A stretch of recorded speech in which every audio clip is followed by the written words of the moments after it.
Actually, it's long overdue right? Panahon na para paupuin si VP Sara bilang Pangulo. Ang tanong na lang ay papaano? Late na. Siya na ang dapat umupo. Alam nating inutil. Pinagbigyan na natin mga kababayan nagparaya na tayo ng 1 taon. Kaya sabi nila, wala pa namang 1 taon, kapalpakan, 'di ba, yung sa appointees, hirap na hirap sila mag-appoint. Plus, yung iskandalo sa Sugar Kineme, right? Naging sinagpang paningwe yung responsibilidad bilang Secretary ng Department of Agriculture, hindi naman niya nagawa ng tama ang mga dapat gawin. Nagmahal pa yung presyo ng sibuyas and all that. Sabi, wag muna nating batikusin kasi wala pa naman siyang 1 taon. O pagkatapos ng 1 taon, pinagpaubaya tayo po. Okay, kung ano-ano, maya may nananalo sa loto, yung pera ng PhilHealth, kinuha, at kung ano-ano pa. Bakasyon grande lagi, di ba? Parang may nunal sa talampakan ng lintek, billions na ang ginastos. Wala namang yaya ng investors, walang mag-invest sa Pilipinas. Nasayang lang ang pera natin. Nakita natin nanonood ng Formula 1 race in Singapore and wherever. Gusto lagi nagpapa-concert tuwing may birthday, mahilig mag-concert, mag-fashion show. Hanggang sa humantong na tayo sa baha. Philippines underwater na, konting ulan, baha. Ibig sabihin, walang flood control projects, puro kurakot. Sa baha pa lang yan, mga kababayan. Sabi ko nga sa inyo, isang departamento pa lang yan, Department of Public Works and Highways. What about Department of Energy, Department of Health? Ayun na nga, yung 60 billion pa lang. Department of Social Welfare and Development, right? Department of Education, Department of Justice. Saan po may korupsyon? For sure, lahat ng departamento, lahat ng ahensya, lahat ng opisina may korupsyon. Tanggap na natin noon pa man yan na may kurakot, may mga magnanakaw, pero ngayon po talaga unprecedented. First time na natin makakita ng ganito katinding korupsyon. Wala nga trilyon ang budget, pinapalaki ang budget, utang ng utang, binenta pa ang ginto natin, wala tayong nakitang pinagawa kung meron man giba, durog, bali.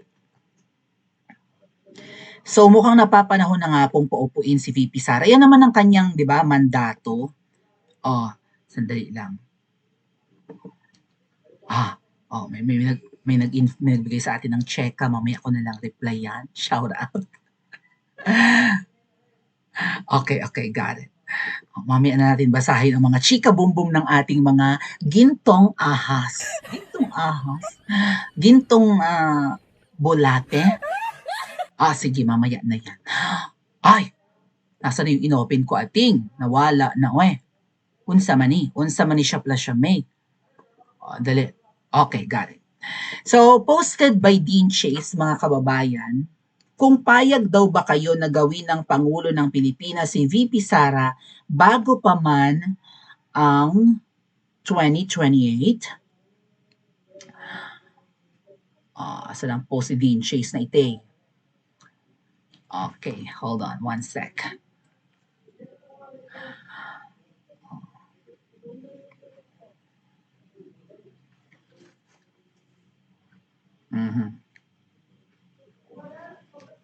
Eto, palinawin ko lang ang aking cellphone, ang aking torasap. Sawadee ka, mga kababayan natin sa Asia. So, yun nga, post ni Dean Chase. Ang sabi, payag ba kayo na gawin siyang Pangulo kahit hindi pa 2028? Paki-comment ka agad sa comment section, agree or disagree. Paupuin ng presidente ang ibinoto ng karamihan ng mga Pilipino or ng taong bayan, higit sa boto ni Ngiwi. The mandate of the Vice President is siya ang hahalili sa Pangulo kung sakasakaling matigbak, mabaliw, maimbalido, bumaba, or ma-impeach. At marami pang dahilan. Thank you so much po, Bambi, for pangkuwafe. Yun naman yung mandate, kaya tayo may Vice President, kaya tayo may spare tire. Kung hindi kayang gawin at i-fulfill ng presidente ang kanyang mandato, may nakamandato rin pong papalit at hahalili sa kanya. Kung ano man ang mangyari para hindi madiskaril ang bansa, kailangan merong kapitan na hahalili.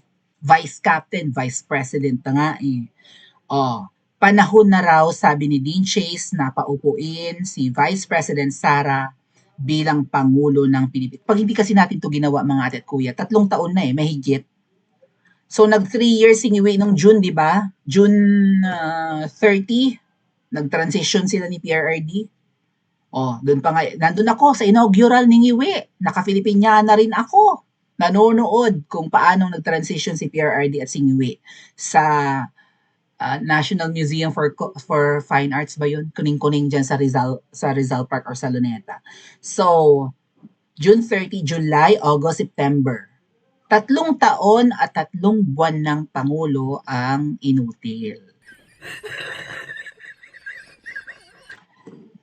Sabi nga ni Cathy Binag, sabi kasi ni Ngiwi nung nakaraan, kung hindi lang ako presidente, sasama ako sa inyo sa rally. Kaya lang Pangulo kasi, anong mga pautot mong yan? Ikaw ang pinoprotesta ng mga Pilipino. Isa ka sa magnanakaw. Oh, ano sabi ni Cathy Binag? Kaya may rally dahil ikaw ang presidente. Ang katiwala kasi ni Ngiwi, hindi ako makakasama sa rally dahil ako ang presidente. Sabi ni Cathy Binag, kaya nga may rally dahil ikaw ang presidente. Kung hindi ka nakaupo, walang rally. Kung may rally man maliliit, ngayon malawakan, tingnan mo nga, millions ang nag-rally. INC nung January pa lang, millions. Kami, tens of thousands nung nag-EDSA nung November last year. And now, millions din ang lumabas. NCR pa lang, may nag-rally rin sa Davao, may nag-rally din sa Cebu. May nag-rally nga rin sa Bulacan and somewhere pa. May mga rallies. Pero syempre, ang ine-expect ng lahat, yung rally sa NCR or sa Kamaynilaan, na sana yun yung magpapayanig sa inutil. Pero hindi kakapit tuko talaga yung mga yan. Bahagya na silang matagal nila tong pinlano mga ate at kuya. 'Di ba? Hanggang 1986 sila. 21 years silang nakaupo, hindi ba? 21 years silang tumira dyan sa palasyo ng mga ahas. Na-enjoy nila ang perks, ang power, ang prestige, lahat na. Oh. And kung ano man, kung gaano karami man yung nakamkam, na-enjoy talaga nila. So 1986, nakabalik sila after ilang years? 96, 2006, 2016. 36 years silang nag-intay mga tatkuya, mahigit 3 dekada. And now na nakabalik sila ng 2022, hindi yan papayag na BBTO. Gagawin nila ang lahat para kumapit sa pwesto. Either isabak sa giyera ang Pilipinas bago mag-election 2028 para walang elections. Paano mag-election kung durog-durog ang Pilipinas? Tamo, nagsisiga-sigaan si Ngiwi, gustong pumalag sa China. Wala naman tayong problema with China. Kapitbahay natin yan. In-invade ba tayo ng China? Noong mga nakaraang panahon, hindi. Kapalitan natin ng mga products, okay? Kapartner natin sa barter and business ang China. Never tayong in-invade ng China. Sino ang nag-invade sa atin? Sino ang nag-colonize sa atin? Castilla for 333 years. Americans for 40 more years. And then the Japanese for I think 5 years.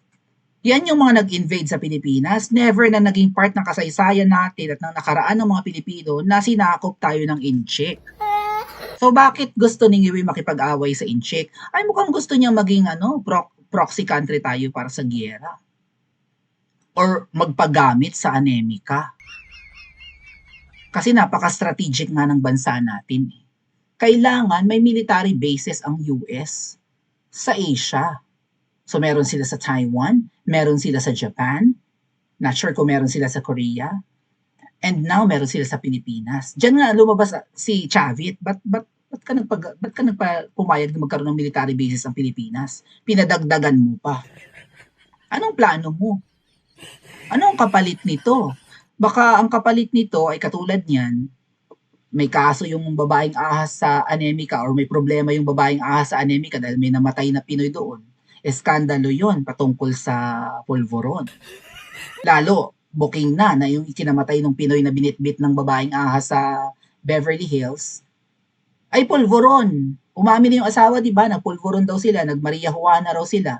Na-overdose, accidental daw yung pagka-overdose nung eredero ng isang malaking store sa Pilipinas. Na binitbit ni Ma'am Shea, hindi naman supposedly part ng entourage. Dahil asawa lang naman yun ng appointee nila, bit-bit ni Ma'am Shi, pera ng taong bayan, winawaldas ang poke ng ina. Pagtatsagaan pa natin hanggang 2028, yan ang sinasabi ng mga double agents na sumasamba sa Indian Mango, ha? Na mga sambang-samba sa sa pamilyang yan, never again to any members of the family, any member of their family, never again. Tapos itong mga double agent, sambang-samba sa kapatid ng adik. Kapatid na puro ek-ek, sabi nga ni Ma'am Hanilet. Bakit sambang-samba kayo dyan? May napapala ba kayo?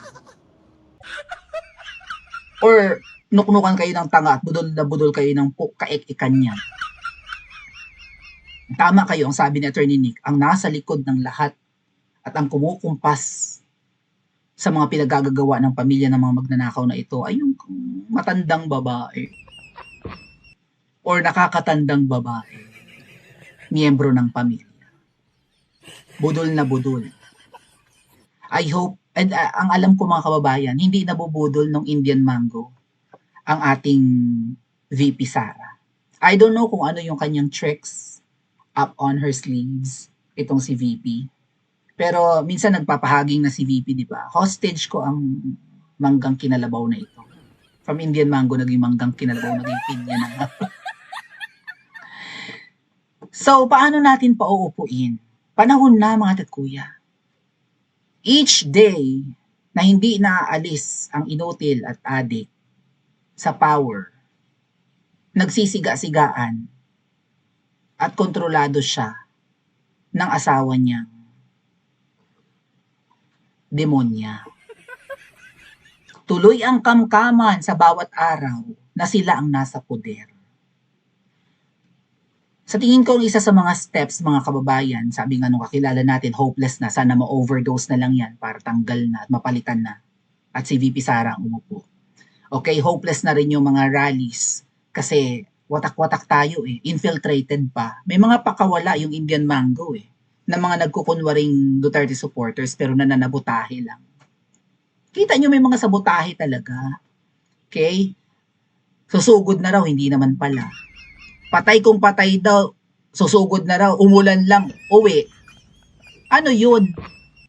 Anyway, sige, abangan natin, mukhang gumaganda ng panahon, di ba? Tapos mukhang lumabas na ng PAR, ang bagyo, Philippine Area of Responsibility. What? Yeah. Wala na. Lumabas na, umexit na ng Pilipinas. Abangan natin ang mga susunod na movement ng mga alleged Duterte supporters. Kung totoong Duterte support. Tingnan natin. Baka naman for the money lang sila kasi may mga nalaman ako sa iba dyan na mahilig lang ang manulisit. Pera-pera. Again, walang pera kapag Duterte ang sinuportahan mo. Okay? Pero mapera ang angkan ng mga magnanakaw. Yan siguro ang dahilan kung bakit sambang-samba sila doon sa Indian Mango, right? Yung Duterte supporters ko pero sumasamba sa Indian Mango, pinaglulok kayo ng mga double agents or mga ahas na yan. Paano natin pauupuin si VP Sara? Sabi ni VP Sara, meron ng 6 impeachable offensing iwi. Dapat nang ipa-impeach yan. Kaso mo maraming kaalyadong buhaya. Plus maraming kaalyadong mga senador. Paano natin sisipain sa pwesto ang adik? Paano natin mapapaupo si VP Sara? Hindi ito power grab, mga ate at kuya.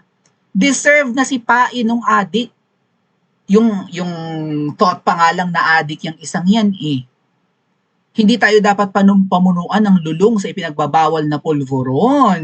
Dumudugo na ang gums, tumatabingi na wala, lutang. Kung si BFF Lenny noon lutang, ito yung lalaking lutang. Pagtatsagaan natin, sasabihin ng mga double agents, magantay tayo ng 2028, mag-rally lang tayo, liwasan lang tayo, uwi tayo after. Sasugod raw sila, no? Ang sasabihin na naman ng mga yan, ay hindi kami sumugod kasi konti lang kami, ayaw yung makiisa. Yan naman. Palusot. Balita ko manunulisit na ng husto para pang-arkila ng bus. Pang-arkila ng bus, pambili ng pagkain, tubig at mga needed. Lalapit na raw sa OFWs. Ayan na naman. Akala ko ba kami yon? Kami pinagbibintangan nilang magaling manulisit. Parang, teka muna. Booking. Diba? So, mga kababayan, paano natin pauupuin si VP Sara bilang presidente? Kailan mai-impeach si Ngiwi? Paano matatapos ang problema natin sa adik at mga sindikato at kriminal? sa gobyerno. Pa-comment niyo po sa comment section at mag-like at subscribe din po kayo.